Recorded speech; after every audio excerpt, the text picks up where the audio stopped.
باپ ماں اور پوری فیملی اس خاندان سے مکر جائے گا, وہاں سے دور بھاگے گا.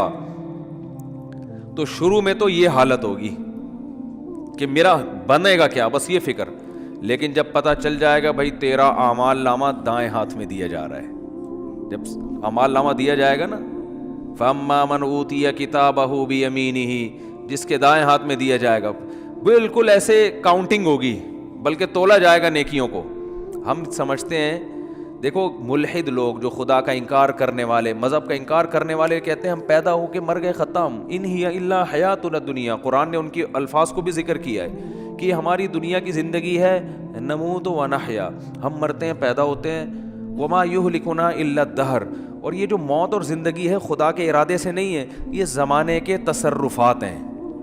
زمانہ ہے جو مارتا بھی ہے. ایک آدمی ٹرک کے نیچے آ کے مر گیا تو اس لیے تھوڑی اللہ نے مارا ہے, تو ٹرک کے نیچے آیا ہے نا, تو جو بھی چیز ٹرک کے نیچے آئے گی وہ تو مرے گی. وہ یہ بات کرتے ہیں. بہت مشکل ہے بھائی دیکھو ایگزامینیشن ہال میں اگر آپ بیٹھے ہوئے ہو تو ٹائم ختم ہوتا ہے, آپ کو کمرے سے باہر نکالا جاتا ہے, کیونکہ اب امتحان کا ٹائم کیا ہو گیا, ختم. ایک باقاعدہ ارادے کے تحت ایک کام ہوتا ہے نا, تو اس سے پتہ چلتا ہے یہ ایگزامینیشن ہال ہے, بعد میں رزلٹ اناؤنس ہوگا. لیکن آپ بیٹھے ہوئے ایک دم دھماکہ ہوا اور پوری ایگزامینیشن ہال کی دیواریں اڑ گئیں اور آپ دھڑ دھڑ جا کے باہر آ کے گرے, تو آپ کہو گے نکالا نہیں گیا, خود بخود نکلے ہم, کسی ارادے کے تحت نکالا نہیں گیا ہے. یہ تو ویسے ایک اتفاق ہو گیا کہ دھماکہ ہو گیا, چھتی غائب ہو گئی تو ہم نکل گئے, خود ہی میدان ہی بن گیا یہ. تو ملحد یہی دلیل, یہی بات کرتا ہے کہ یار یہ کوئی ارادے کے تحت تھوڑی ہمیں دنیا میں نہ لایا جاتا ہے ارادے کے ساتھ, اور نہ نکالا جاتا ہے. دنیا میں آنا بھی ایک اتفاقی حادثہ ہے, ایک سائنٹیفک حقیقت ہے, اور دنیا سے نکلنا بھی کیا ہے, ایک سائنٹیفک حقیقت ہے. کوئی جا رہا ہوتا ہے باہر, ٹرک والا آیا کچل کے چلا گیا, تو کوئی حساب کتاب نہیں ہوا, ٹرک نے کچل دیا تو مر گئے, ختم, اور مر کے مٹی ہو گئے, ختم. اب اس مٹی میں پودے اگاؤ, آپ اس کو کھاد کے طور پہ استعمال کرو, بس. تو یہ بات ہمیشہ سے ملحد لوگ کہا کرتے تھے, ان ہی الا حیاتنا الدنیا, یہ صرف ایک دنیا کی زندگی ہے, اس کے بعد کوئی زندگی دوبارہ نہیں ہے. نموت و نحیا, یہاں اتفاق سے پیدا ہو رہے ہیں اور اتفاق سے ختم ہو رہے ہیں. وما یہلکنا الا الدہر, زمانہ ہمیں مارتا ہے. کوئی کرنٹ سے مر گیا تو اللہ نے تھوڑی مارا ہے, وہ کہتے ہیں یہ تو کئی ایسی والوں کی غفلت ہے. اب بجلی کا تار نکلا ہوا ہے, اس نے انگلی لگا دی تو چپک گئے, اور جو ان کو بچانے کے لیے جاتا ہے تو وہ درمیان والا بچ جاتا ہے, بچانے والا کیا وہ سارا کرنٹ ادھر ٹرانسفر کر دیتا ہے, کہہ رہے پارسل کا خاص انتظام ہے نا. تو یہ تو زمانہ ہے, کوئی یہ تھوڑی ہو رہا ہے. تو بھائی یہ دیکھنے میں اتفاقی چیزیں ہیں ساری, مگر یہ ارادے کے تحت ہو رہی ہیں. اس پر تو میں بھی بیان نہیں کروں گا, کیونکہ پھر میرا وہ سارا بیان ملحدوں کے خلاف ہو جاتا ہے جو ایتھیسٹ ہے نا, تو وہ پھر سارا ٹاپک پورا چینج ہو جائے گا. کہتے ہیں کہ کسی نے, موت کے فرشتے نے اللہ سے پوچھا کہ اللہ تو نے میرے ذمے ایسا کام لگا دیا ہے کہ ساری دنیا مجھے برا بھلا کہے گی. بھائی کوئی فرشتے بارش برسانے والے سب کہتے ہیں ماشاء اللہ بڑا اچھا فرشتہ ہے, کچھ فرشتے جو ہے نا وہ اور اچھے کام کرتے ہیں. میرا کام کیا ہے, روح نکالنا. تو اللہ میرا تو نے کام ایسا لگایا ہے, یہ ایسی کتابوں میں لکھا ہے, کوئی مستند ہے یا نہیں ہے مجھے نہیں پتا, لیکن اس کا جو مضمون ہے نا وہ بالکل ٹھیک ہے کہ اللہ میرے ذمے کام ایسا لگا ہے بندوں کو مارنا. تو جب بھی میرا نام آئے گا پبلک کے سامنے, لوگوں کے اچھے جذبات نہیں ہوں گے. موت کا فرشتہ ہے بھائی, ایک دم سن کے غصہ آتا ہے نا, تو ہے کیوں کہتے ہیں نا لوگ, جب بھی آئے گا موت کا فرشتہ تو کوئی دوستی لگانا چاہے گا اس سے. دیکھو یہاں ہمیں پتہ چل جائے یہ فرشتہ ہے جو بادلوں کو دھکیلتا ہے, ہواؤں کو چلاتا ہے. ہمیں پتہ چل جائے کوئی فرشتہ انسانی شکل میں آئے ہوئے, سب اس کو انوائٹ کریں گے, گلے ملیں گے, بھائی بڑا اچھا کام کرتے ہو یار تم. لیکن پتہ چل جائے یہاں موت کا فرشتہ بیٹھا ہوا ہے, تو موت کے فرشتے نے کہا اللہ تو نے میرے ذمے ایسا کام لگا دیا. تو کہتے ہیں اللہ میاں نے فرمایا کہ دیکھ تیرے ذمے کام تو لگایا, لیکن بلی تیرے اوپر نہیں آئے گی, بلی ٹرک والے پہ آئے گی. ٹھیک ہے, بلی آئے گی KESC والوں پہ, کہ جب بجلی نہیں تھی ایک دم اچانک چھوڑ دی, ٹھیک ہے نا, اور اپنے ہی بندے ان کے گر رہے ہوتے ہیں زیادہ تر. جو بجلی کا کام کرنے اوپر چڑھا ہوا ہوتا ہے نا, زیادہ تر بیچارہ وہی گر رہا ہوتا ہے. تو جو اپنے ملازمین کو نہ بچا سکے میرے بھائی, وہ تمہیں کہاں سے بچائیں گے. تو اللہ نے فرمایا کہ اس طریقے سے لوگوں کو موت دوں گا, کوئی نہ کوئی اس کا ظاہری سبب ہوگا, وہ سبب ہوگا, لوگ اس سبب کی طرف نسبت کریں گے. یہ کرونا سے مرا ہے, لوگ یہ تھوڑی دیکھیں کہ کرونا لانے والا کون ہے, اللہ ہے. اللہ کو اختیارات ہیں. وہ آج ایک بیماری ختم ہوئی ہے, کل دوسری لے آئے, کل پرسوں تیسری لے. آپ ویکسین بناتے رہو, کس نے منع کیا ہے آپ کو؟ آپ وہ کرو جو آپ کر سکتے ہو, اللہ وہ کرے گا جو وہ کر سکتا ہے. اور کن کن حادثات سے بچو گے؟ زلزلے آ جائیں گے, زلزلے کی کوئی ویکسین ہے؟ زلزلے کی تو کوئی ویکسین نہیں ہے بھائی. جب کوئی دیوار گرے گی تو مرو گے. اور جو اتنے ترقی یافتہ کنٹریز ہیں, زلزلوں سے نہیں بچا سکتے اپنے آپ کو. وہ زلزلہ پروف عمارتیں بنا دی جو جھولتی رہتی ہیں, لیکن وہ بھی ایک حد تک. اس سے زیادہ تیز جھٹکا آیا تو وہ بھی گرے گی. دیکھو نا چند سال پہلے جاپان میں کیسا زلزلہ آیا, چائنا میں زلزلہ آیا چند سال پہلے, پوری کہتے ہیں ایک بستی غائب ہو گئی. تو نہیں روک سکتے حادثات سے. ہاں اپنی طرف سے جو حفاظت کر سکتے ہو بس وہ کرو. تو اللہ فرماتے ہیں کہ قیامت کے دن یہ جو ہے نا, ایسا نہیں ہے کہ تم یہ سمجھتے ہو کہ سب خود بخود ہو رہا ہے. ایک ایک چیز کا, ما لہذا الکتاب لا یغادر صغیرۃ ولا کبیرۃ الا احصاها. قرآن کہتا ہے جب تم اپنا اعمال نامہ دیکھو گے نا تو یہ نہیں کہو گے کہ یہ اس نے میری زندگی کا, اس نے جو ہے نا صحیح رزلٹ اناؤنس کیا ہے, بالکل صحیح. دیکھو آپ نے اگر امتحان میں اچھا پرچہ نہیں کیا ہوتا تو جو آپ کو توقع ہوتی ہے اسی کے حساب سے جب نمبر مل جائیں تو آپ کو تعجب نہیں ہوتا. آپ کو تو یار مجھے لگ رہا تھا کہ 60-65 کے درمیان ہی میرے نمبر آئیں گے, تو باقی 63 نمبر ہیں, تو بالکل صحیح نمبر ہیں, گھپلا نہیں ہوا. تبھی اپنی رپورٹ کو دیکھ کے تعجب نہیں ہوتا. تو قرآن کہہ رہا ہے کہ جب تم اپنی رپورٹ دیکھو گے, وہاں رزلٹ دیکھو گے تو تمہیں تعجب ہوگا. تعجب اس کا نہیں ہوگا کہ اس میں دھاندلی ہوئی ہے, نا نا نا نا. تعجب اس پہ ہوگا کہ ہم تو یہ سمجھ رہے تھے کہ موٹی موٹی چیزیں ہماری نوٹ کی جا رہی ہیں. ایسا اعمال نامہ جس میں ایک ایک چیز, لا یغادر صغیرۃ ولا کبیرۃ, میری زندگی کا کوئی ایک گوشہ جو میں نے چھپ کے معمولی سی نیکی کی ہو یا چھپ کے معمولی سا گناہ کیا ہو, اس کتاب میں وہ بھی مس نہیں ہوا ہے. یہ کیسا اللہ نے انتظام کیا ہوا تھا کہ ایک ایک حرف, ایک ایک چیز نوٹ کی جا رہی تھی. مالی هذا الکتاب, ایسا رزلٹ تو ہم نے آج تک کسی کا نہیں دیکھا. انسان تعجب کرے گا کہ بھائی میں تو سمجھ رہا تھا کہ میں آزاد ہوں, یہاں تو ایسی گرفت ہے, اتنی گرفت ہے کہ ان وہ کیا ہے, فتکن فی صخرۃ او فی السماوات او فی الارض یاتی بہ اللہ. ایک رائی کے دانے کے برابر نیکی یا گناہ اگر کیا ہے نا, اندھیروں میں خفیہ چٹانوں کے اندر بیٹھ کر اللہ اس کو بھی کھینچ کے نکال کے لے آئے گا. ایسا انتظام ہے. دیکھو کافر کہتا ہے بالکل بھی انتظام نہیں ہے. اللہ کہتا ہے ایک ایک چیز نوٹ کی جا رہی ہے. ما یلفظ من قول الا لدیہ رقیب عتید. کیا الفاظ ہیں قرآن کے. قرآن کہتا ہے تم جو زبان سے الفاظ پھینکتے ہو نا, لفظ یلفظ کا معنی ہوتا ہے عربی میں پھینکنا. یہ وہ والا پھینکنا نہیں جو ہم کو پھینکو کہتے ہیں. یہ جو الفاظ ہم زبان سے نکالتے ہیں تو یہ نکل کے ہوا میں تحلیل ہو رہے ہیں نا. تو قرآن کہہ رہے ہے جو کچھ زبان سے نکل کے ہوا میں جا رہا ہے یہ غائب نہیں ہو رہا. لدینا رقیب, ایک رقیب. رقیب کسے کہتے ہیں؟ نگرانی کرنے والا. جیسے کوئی خفیہ ایجنسی کا آدمی دیکھ رہا ہو, ٹریس کر رہا ہو بندہ جا کہاں رہا ہے. یہ CID والے چیک کر رہے ہوتے ہیں نا چور کو. بھائی CID والوں نے کسی بندے کو پکڑنا ہے اور بندہ بڑا پاورفل ہے تو پہلے ریکی ہوتی ہے, یہ بندہ صبح نکلتا کہاں سے جاتا, ایک ایک چیز نوٹ کی جاتی ہے اس کی. تو رقیب اس کو کہتے ہیں. رقیب جو ہر وقت تمہارے مراقبے میں ہے. آپ نے دیکھا ہوگا نا مراقبہ سینٹر کھلے ہوئے ہیں, اس میں بیٹھے ہوتے ہیں بسٹنڈوں کی طرح یوں کر کے نا غور کر رہے ہوتے ہیں, وہ پتہ نہیں کیا کر رہے ہوتے ہیں. تو اسی طرح بیٹھا ہوا ہے فرشتہ. اللہ فرماتے ہیں رقیب عتید کا معنی بڑا ڈھیٹ ہے. وہ کیا ہے؟ وہ ڈھیٹ, چھوڑے گا نہیں, وہ چھوڑے گا نہیں. وہ ایسا ہے کہ بس وہ سرکش ٹائپ کا ہے, وہ نہیں سنتا کسی کی. تو ایک لفظ بھی ایسا نہیں ہے جو تمہاری زبان سے نکلے اور اسے کیچ کرنے کے لیے اللہ نے فرشتہ متعین نہ کیا. وہ بھی ہمارے ساتھ پیدا ہوتے ہی پھلترو کی طرح چپک گیا ہے ہمارے ساتھ. وہ نظر نہیں آ رہا ہمیں, کیونکہ سائنسدان کہتے ہیں نظر نہیں آ رہا تو ہے ہی نہیں. تو بھائی اس کائنات میں آپ کو مادی چیزوں پر ریسرچ کر سکتے ہو, جو مادی کے علاوہ چیزیں وہ سائنس کے دائرے میں آتی نہیں ہیں. اللہ نے فرشتوں کو روشنی سے بنایا ہے, نور سے بنایا ہے.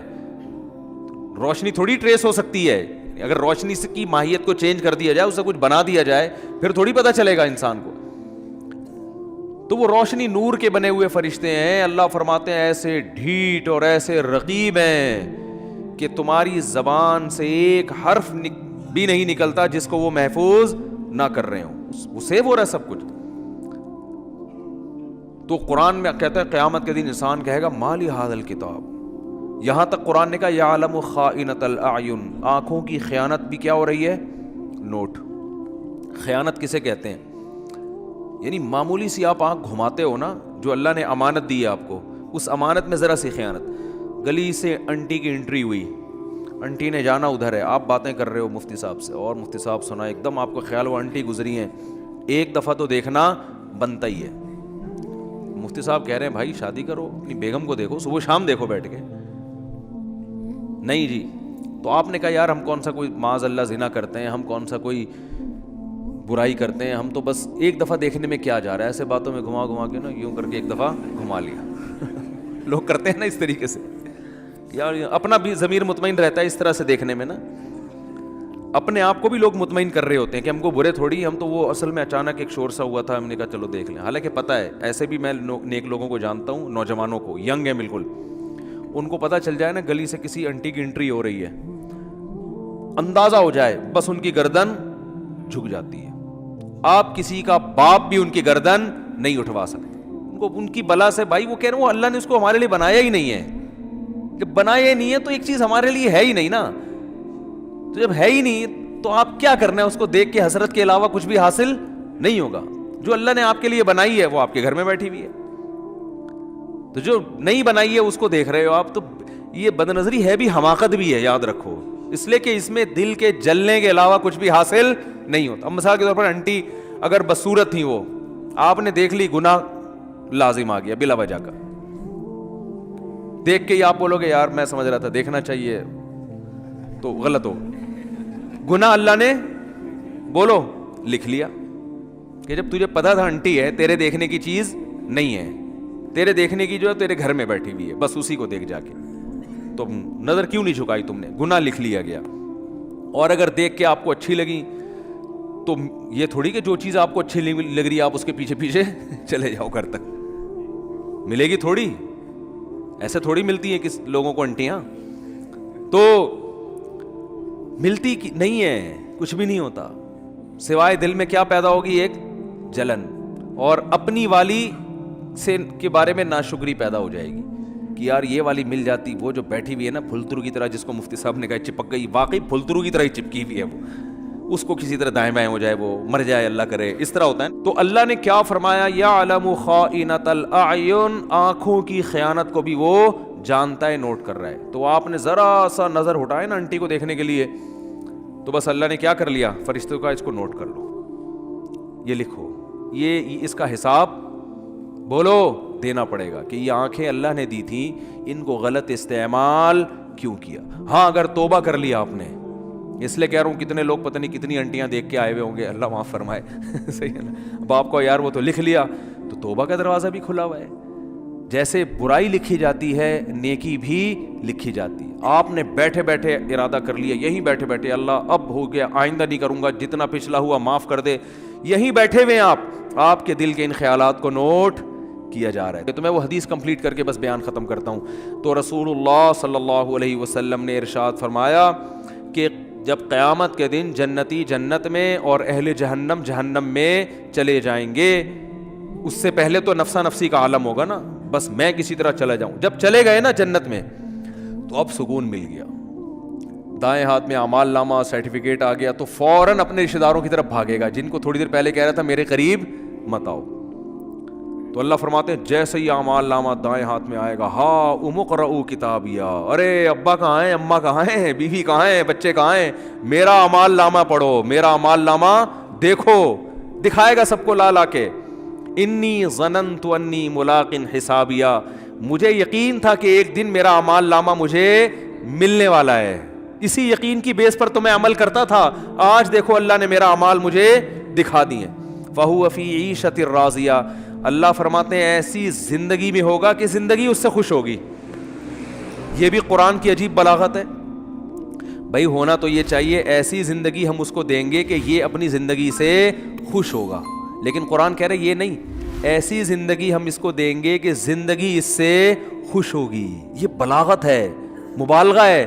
جیسے کہتے ہیں نا فلاں کی تو زندگی اس پہ مہربان ہو گئی ہے, لوگ کہتے ہیں نا, یار فلاں کی تو تقدیر اس پہ عاشق ہو گئی ہے, جو سوچتا ہے زندگی اس کو وہ دے دیتی ہے. تو اللہ فرماتے ہیں ایسی زندگی کہ یہ تو چھوڑ دے کہ وہ زندگی سے خوش ہوگا نہیں ہوگا, زندگی اس پہ مہربان ہوگی, ایسی پیاری زندگی ملے گی. تو جب یہ ہو جائے گا وہ جنت میں چلے جائیں گے. تو جنت میں شروع میں تو اپنا ہی حساب کتاب ہو رہے ہیں, اور یہ انار کے باغات اور یہ سیب کے باغات اور یہ نہریں اور یہ انہی میں. تھوڑے دن کے بعد اس کو خیال آئے گا یار وہ ہمارے ساتھ انڈا موڑے پہ چائے پیا کرتا تھا ایک بندہ, وسیم نام تھا اس کا, آج کل مارکیٹ میں شارٹ ہے, وہ کہاں گئے. پھر آہستہ آہستہ نا اپنے ریلیٹو یاد آئیں گے, فل ان دا بلینکس تو کر دیا کرو. وہاں جا کے بھی جنت میں بول رہے ہوں گے کیا بول رہا تھا ہم نے آگے. تو وہاں پھر آہستہ آہستہ بندہ بولے گا سب سے پہلے بیگم کہاں ہے بھائی. اگر مرد جنت میں گیا بیگم جہنم میں, تو وہاں گئے یار ہو سکتا ہے بولے یار چلو, ٹھیک ہے یہ بھی ممکن ہے, وہ کھمبا بچانے والا نہ ہو جائے نا, یہ کیفیت نہ ہو. تو وہ جائے گا بولے گا بھائی بیگم کہاں ہے, بچے کہاں ہیں, باپ کہاں ہیں, بھائی کہاں ہیں, رشتہ دار کہاں ہیں, فلانا آدمی کہاں ہے, فلاں کہاں ہے. تو آہستہ آہستہ جتنا قریبی رشتہ ہوگا نا, جس سے جتنا تعلق ہوگا وہ یاد آنا شروع ہوں گے, اور وہ ادھر سزا کھا رہے ہوں گے جہنم. تو نبی صلی اللہ علیہ وسلم نے فرمایا یہ جنتی اللہ سے اپنے رشتہ داروں کے اور ریلیٹیوز کے بارے میں لڑیں گے. ظاہر ہے اللہ سے تو لڑنا بھی حرام ہے, اور اللہ سے لڑنا کسی کے بس میں نہیں ہے. یہ بلاغت ہے. کیا مطلب, اتنی اللہ سے دعا مانگیں گے, اتنا پیچھے پڑیں گے جیسے کوئی لڑ رہا ہوتا ہے. جیسے قرآن میں آتا ہے یجادلونا فی قوم لوط, ابراہیم علیہ السلام کو جب پتہ چلا کہ لوط علیہ السلام کی قوم تباہ ہونے والی ہے, فرشتے جا رہے ہیں, تو اللہ کہتے ہیں ابراہیم ہم سے جھگڑا کرنے لگے کہ بھئی قوم لوط کو ہلاک مت کرو, کیونکہ ابراہیم نرم دل تھے. تو جھگڑا کرنے لگے. اب اللہ سے جھگڑنا تو کفر ہے نا. تو یہ قرآن کی بلاغت ہوتی ہے, یعنی ایسی دعائیں مانگنے لگے جیسے ہم سے لڑ رہے ہوں. جیسے کوئی فقیر چپک جائے نا آپ کے ساتھ, او بھائی 5 روپے دے دے, 5 روپے دے دے, آپ کہیں لڑ کیوں رہا ہے یار, کہتے ہیں نا لڑ کیوں رہا ہے, اور جان چھڑانے کے لیے بعض دفعہ اس کو پیسے دے دیے جاتے ہیں. پتہ ہے مستحق نہیں ہے, لیکن یار جو چپک ہی گیا, پھلترو کی طرح پھلترو لفظ یاد رکھو, صحیح ہے نا. ٹھیک ہے. تو اللہ نے یہ قرآن کے الفاظ ہیں نا, ایسے الفاظ, قرآن بلاغت ہے یہ. تو حدیث میں آتا ہے کہ اللہ سے جھگڑا کرنا شروع کر دیں گے, یعنی اتنا زیادہ مانگیں گے گویا کہ جھگڑ. یاد آئیں گے یار ہمارا دوست تھا وہ جہنم میں, آگ میں. تو اللہ تعالیٰ ان کے لیے, ہاں وہ جو اصل میں حدیث سنا رہا تھا نا, یہ تو اتنی لمبی تمہید ہو گئی, وہ کہیں گے اللہ سے جا کے اے اللہ بہت سے ایسے ہمارے دوست احباب رشتہ دار تھے, یصلون معنا ویصومون معنا, جو ہمارے ساتھ نمازیں پڑھا کرتے تھے, رمضان کے روزے رکھا کرتے تھے, مگر آج وہ ہمیں جنت میں نظر نہیں آ رہے. اس سے کیا پتہ چلتا ہے, وہ بھی یہ بتائیں گے کہ وہ مسلم تھے, کیونکہ یہ کافر کے بارے میں تھوڑی خیال آئے گا ان کو. ہائے ہائے کیسے سمجھائیں یار, یہ کافروں کے بہت, کافر کا تو پتہ ہے کہ دنیا میں اللہ نے مغفرت پہ پابندی لگائی ہوئی ہے, تو آخرت میں کہاں سے ہوگی. کافر کا تو دیکھ رہے ہیں اللہ ابراہیم علیہ السلام اپنے باپ کو نہیں بخشوا سکیں گے, تو ہم کون سا ابراہیم علیہ السلام سے آگے نکل گئے کیا. تو یہ اپنے مسلم ریلیٹیوز کے بارے میں, تو ان کا اسلام ثابت کرنے کے لیے اللہ کے سامنے حوالہ کیا دیں گے, اے اللہ وہ نماز بھی پابندی سے پڑھا کرتے تھے, رمضان کے روزے بھی رکھتے تھے, مسلم ہیں, لیکن آج ہمیں نظر نہیں آ رہے. گناہ تھے, زنا تھے, چوری تھی, کچھ بھی تھا. اس سے اندازہ لگاؤ وہاں بھی ان کو اپنے ریلیٹیوز کا مسلمان ہونا ثابت کرنے کے لیے شناختی کارڈ نہیں دکھائیں گے وہ, کہ اللہ یہ دیکھو نادرا میں لکھا ہوا تھا انہوں نے اسلام. وہاں بھی اللہ ثبوت مانگے گا, اسلام کا ثبوت کیا تمہارے پاس, تو ثبوت پیش کریں گے. اللہ تو جانتا ہے, تو اعمال نامہ نکال کے دیکھ لے, نمازوں میں ہمارے ساتھ کھڑے ہوتے تھے, رمضان کے روزوں میں ہمارے ساتھ ہوتے تھے, روزے نہیں چھوڑتے تھے رمضان کے, اور نہ نماز چھوڑتے تھے, کیونکہ اسلام کا رکن ہے نا یہ. تو پھر اللہ حدیث میں آتا ہے حد بندی کرے گا. اچھا تو ایسا کرو, جیسے حد بندی ہوتی ہے نا, گورنمنٹ جیسے بعض موقعوں پہ جیل کے قیدیوں کو چھوڑتی ہے, تو انتہائی سنگین نوعیت کے مجرموں کو رکھا جاتا ہے, اس سے کم درجے کے مجرموں کو چھوڑ دیا جاتا ہے, اور کچھ کو تخفیف کر دی جاتی ہے کہ بھائی ٹھیک ہے سزا تو تھی 14 سال, لیکن سفارش کی وجہ سے وہ کیا کی جا رہی ہے, 7 سال کی جا رہی.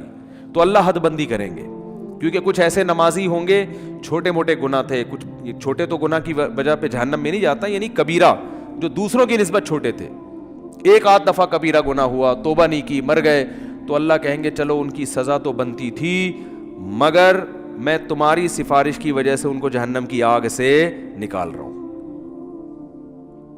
تو حدیث میں آتا ہے وہ نکال لیں گے, جنتی آرام سے بیٹھ جائیں گے, بھائی چلو نکل گئے, بھائی وسیم بھائی بھی آ گئے. وسیم بھائی بھی جنت میں بھی ہوں گے, ایسا نہیں ہے کہ وسیم کو آپ بولیں گے. تو میں جن وسیم کی بات کر رہا ہوں ان میں سے کوئی بھی میرا بیان اس وقت نہیں سن رہا. تو جنتی نکالنے کے بعد پھر کہیں گے, پھر تھوڑا عرصہ گزر جائے گا, پھر خیال آئے گا بھائی وہ تو اپنا دوست تھا یار, اس کو بھی تو نکالنا ہے بھائی. پھر حدیث میں آتا ہے نبی صلی اللہ علیہ وسلم فرماتے ہیں اللہ سے آ کے سفارش کریں گے. پھر حدیث کے ظاہری الفاظ یہی ہیں, اللہ سے کیا کہیں گے, ہمارے ساتھ نماز پڑھا کرتے تھے اور ہمارے ساتھ روزہ رکھا کرتے تھے. تو بے نمازی کا تو تذکرہ آ ہی نہیں رہا کہ جنت میں جائے گا. سمجھ میں آ رہی ہے بات؟ بے نمازی کا تو کہیں تذکرہ ہی نہیں آ رہا کہ بھئی اپنا اسلام تو ثابت کرو. تو حدیث میں آتا ہے کہ پھر اللہ تعالیٰ اور پھر حد بندی کریں گے اور پھر کہیں گے چلو بھائی, بے نمازی کا بھی آئے گا, بالکل اینڈ میں آئے گا وہ. یعنی یہ بھی یاد رکھیں گے اپنے نمازیوں کو کہ اللہ وہ تو مسلمان تھے, ہم ان کی گواہی دیتے ہیں اسلام کی. بالآخر یہ نکالتے نکالتے ختم. پھر نبی صلی اللہ علیہ وسلم نے فرمایا کہ نبی صلی اللہ علیہ وسلم سفارش کریں گے, کیونکہ آپ کے تو ریلیٹیو محدود ہیں نا, کسی کے 10 ہیں, کسی کے 15 ہیں, سب نکل گئے بھائی. اس سے کہیں اس میں نہ آئے کہ چلو ہمارے فلاں نے ہم کو نکال دیں گے, لیکن جائیں گے بھی تو سزا بھی تو کھائیں گے بھائی. وہ تھوڑے دن کی تھوڑی ہے, وہ تو تھوڑی سزا بھی بہت ہے. تو سفارش تو ہوگی, شفاعت بھی ہوگی, یقینا برحق اہل سنت والجماعت کا عقیدہ ہے کہ شفاعت ہوگی. جہنم میں جس کو جتنی سزا اس کی بنتی ہوگی نا, کافر کے علاوہ کسی کو بھی پوری سزا ملے گی نہیں. جیسے دنیا کا قانون ہوتا ہے نا, اتنے سال قید با مشقت, وہ ریٹرن میں کچھ اور ہوتا ہے, پریکٹیکلی کچھ اور ہوتا ہے. تو ریٹرن میں تو اللہ کے ہاں لکھا ہوا ہے کہ زانی اتنے سال جہنم میں جلے گا, قاتل اتنے سال جہنم میں جلے گا, فلاں اتنے سال, لیکن یہ ریٹرن میں اصل سزا وہی ہے. لیکن پریکٹیکلی کیا ہوگا کہ سفارشوں کی بیس پہ سزائیں کم ہوتی چلی جائیں گی. بھائی اس کے اتنے سال تھے اتنے کم ہو گئے, اتنے سال تھے اتنے کم ہو گئے. تو نبی صلی اللہ علیہ وسلم نے فرمایا, یہ بھی حدیث میں کمپلیٹ کر دیتا ہوں, اگرچہ یہ موضوع کا حصہ جتنا تھا وہ میں نے بیان کر دیا, لیکن بڑی دلچسپ حدیث ہے. آپ صلی اللہ علیہ وسلم نے فرمایا پھر نبی کا رشتہ امتیوں سے کس کا ہے؟ امتی ہونے کا. آپ صلی اللہ علیہ وسلم پھر اپنی امت کو نکالیں گے. وہ بھی اللہ حد بندی کرے گا کہ اتنے اس لیول کے لوگوں کو جن کے گناہ اس نوعیت کے تھے ان کو آپ کی سفارش سے نکالا جائے گا. یہاں تک کہ آپ صلی اللہ علیہ وسلم نے فرمایا کہ میں بھی سفارش ختم کر دوں گا, جتنے لوگوں کو نکالنا تھا. تو اللہ کہے گا کہ کوئی ہے مزید سفارش کرنے والا؟ آواز آئے گی بھئی اب کوئی بھی نہیں ہے. اللہ کیا پیارے الفاظ ہیں یار حدیث کے. اللہ فرمائیں گے هل يبقى الا الرحمن, جو رحمان ہے سب سے زیادہ رحم کرنے والا وہ تو ابھی باقی ہے. یعنی تمہیں اگر ترس آ رہا ہے, کوئی تمہارا ماموں ہے, کوئی تمہارا چاچا ہے, کوئی تمہارا باپ ہے, تم ان رشتوں کی بیس پر, اور نبی ترس کھا رہے ہیں کہ میری امت ہے, تو اللہ فرمائیں گے میں تو رحمان ہوں اور یہ میری مخلوق ہے. میں تو رحمان ہوں نا, تو رحمان کیسے چھوڑ دے گا؟ وہ اپنی مرضی سے نہیں نکالے گا. تو نبی صلی اللہ علیہ وسلم نے فرمایا کہ اللہ تعالیٰ اعلان کریں گے کہ جس نے آدم سے لے کے آخری انسان جو قیامت تک آئے گا نا, کوئی بھی ایسا انسان جس نے کبھی کوئی نیکی نہ کی ہو, کچھ بھی اس کے اعمال میں خیر, صرف میری توحید پر ایمان رکھتا تھا, وہ صرف میری مانتا تھا میرا کوئی خدا ہے اور کیا ہے اکیلا, بس اتنا اقرار کیا اس زبان سے, صرف دل میں مانتا تو فرعون بھی تھا, فرعون بھی مانتا تھا کہ ایک خدا ہے, زبان سے اقرار کیا اور پوری زندگی میں ایک دفعہ.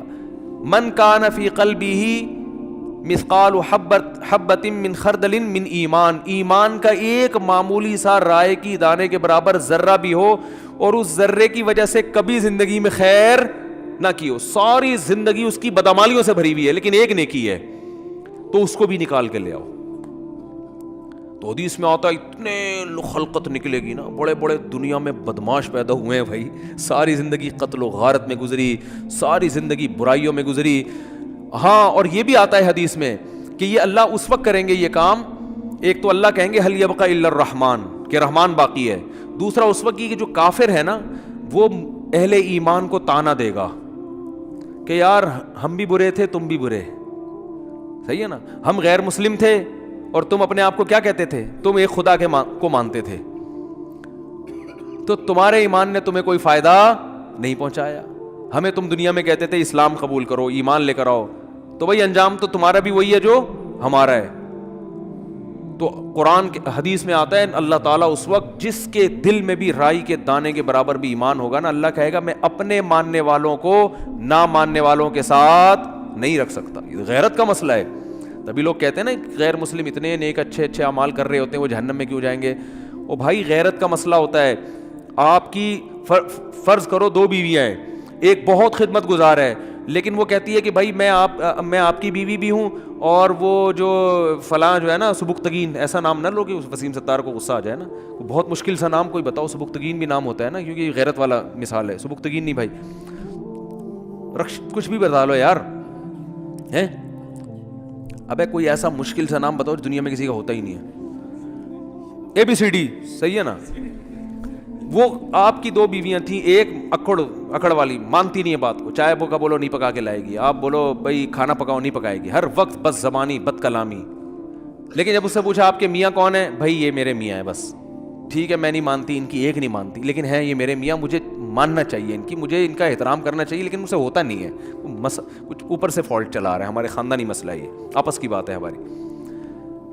لیکن ہے بھائی یہ میرا میاں, اس کے علاوہ میں کسی اور سے محبت نہیں کر سکتی. میاں والی جو محبت ہے وہ اسی سے ہوگی. دوسری بڑی فرما بردار ہے, او بھائی جب چائے کا بولا بٹن دباؤ چائے آ رہی ہے, ایئر ہوسٹس والے اخلاق رکھے ہوئے, اس نے ٹریننگ وہاں سے لے ہوئی ہے, اس کی والدہ نہیں سکھائے اس کو یہ آداب تمیز. لیکن وہ آفس میں بھی آپ کے کسی دوست سے بھی اس کے سلام دعا بہت اچھی ہنس ہنس کے بات کرتی ہے.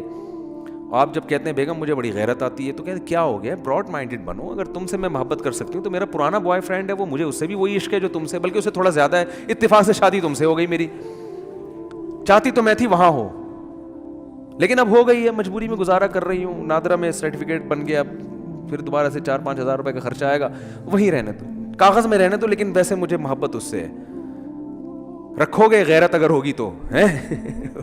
بولا کہ بھائی وہ جو ہے نا جو ایک ذرا بھی خدمت نہیں کرتی, کم از کم مجھے اطمینان ہے کہ صرف کس کو مانتی ہے, شوہر مجھے مانتی, اور یہ تو اتنی وفادار ہے نا, تو وفادار تو میں گھر میں کوئی ماسی لا کے رکھ لوں گا, بٹن دباؤ اس سے زیادہ کام کرے گی.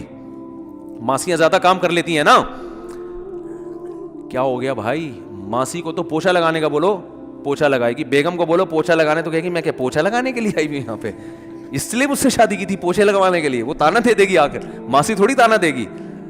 تو بیوی کی ڈیفینیشن میں سب سے پہلے یہ کہ وہ آپ کے علاوہ کسی اور کو شوہر نہ مانتی ہو. باقی محبت کرے کسی سے, ابا سے باپ والی, بھائیوں سے بھائی والی, لیکن جو شوہر سے جس طرح کی محبت کی جاتی ہے, عشق کیا جاتا ہے, وہ صرف میاں ہی ہے.